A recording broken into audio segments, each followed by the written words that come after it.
Hello everyone, আসসালামু আলাইকুম। সকলকে all job news and education চ্যানেলে স্বাগত জানাই। চলে আসলাম নতুন একটি ভিডিও নিয়ে। ভিডিও শুরুর প্রথমে বলে রাখি, যারা আমার চ্যানেলে নতুন দয়া করে আমার চ্যানেলটি সাবস্ক্রাইব করে দিতে ভুলবেন না। যারা ইতিমধ্যে দিয়েছেন তাদেরকে জানাই অসংখ্য ধন্যবাদ। তো আজকে ভিডিওর বিষয় হচ্ছে, দেখেন, উপবৃত্তি নিয়ে নতুন আপডেট চলে এসেছে। বলা হয়েছে শিক্ষার্থীদের উপবৃত্তির জন্য জরুরি নির্দেশনা জারি। চলুন এবার বিস্তারিত জেনে আসা যাক। তো এখানে দেখেন বলা হয়েছে, সমন্বিত উপবৃত্তি কর্মসূচির আওতায় ষষ্ঠ থেকে দ্বাদশ শ্রেণীর উপবৃত্তিপ্রাপ্ত শিক্ষার্থীদের মোবাইল ব্যাংকিং অ্যাকাউন্ট অভিভাবকের জাতীয় পরিচয়পত্র দ্বারা যাচাই করার নির্দেশনা দিয়েছে সরকার। বুধবার 17 জুন প্রধানমন্ত্রী শিক্ষা সহায়তা ট্রাস্টের এক অফিস আদেশে দেশের সকল উপজেলা ও থানা মাধ্যমিক শিক্ষা কর্মকর্তাকে এই নির্দেশনা দেয়া হয়।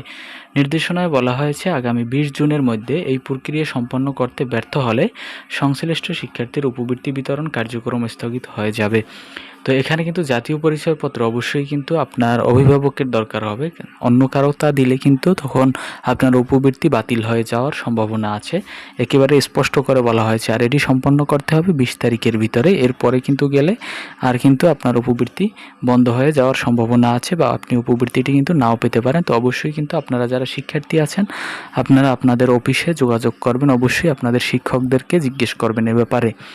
তো আরও বলা হয়েছে, সরকারি নির্দেশনায় উল্লেখ করা হয়েছে, যাদের অভিভাবকদের এনআইডি দ্বারা মোবাইল ব্যাংকিং অ্যাকাউন্ট এখনও যাচাই করা হয়নি, তাদের তথ্য শিক্ষা প্রতিষ্ঠান পর্যায় থেকে সংশোধন করতে হবে। এ লক্ষ্যে সফটওয়্যারের মোবাইল ব্যাংকিং তথ্য আপডেট অপশনটি বুধবার থেকে আগামী 20 জুন পর্যন্ত উন্মুক্ত থাকবে। এতে আরও বলা হয়, সফটওয়্যারের শিক্ষার্থীর অভিভাবকের জাতীয় পরিচয়পত্র নম্বর দিয়ে শিক্ষার্থীর উপবৃত্তির সিম নিবন্ধিত হতে হবে এবং একই এনআইডি ব্যবহার করে মোবাইল ব্যাংকিং অ্যাকাউন্ট খোলা থাকতে হবে। উপবৃত্তিপ্রাপ্ত শিক্ষার্থীদের মোবাইল ব্যাংকিং অ্যাকাউন্ট ভ্যালিডেশন করার নিয়মাবলী সংশ্লিষ্ট ওয়েবসাইটে আপলোড করা হয়েছে, আপনারা সেখান থেকে দেখে নিতে পারবেন।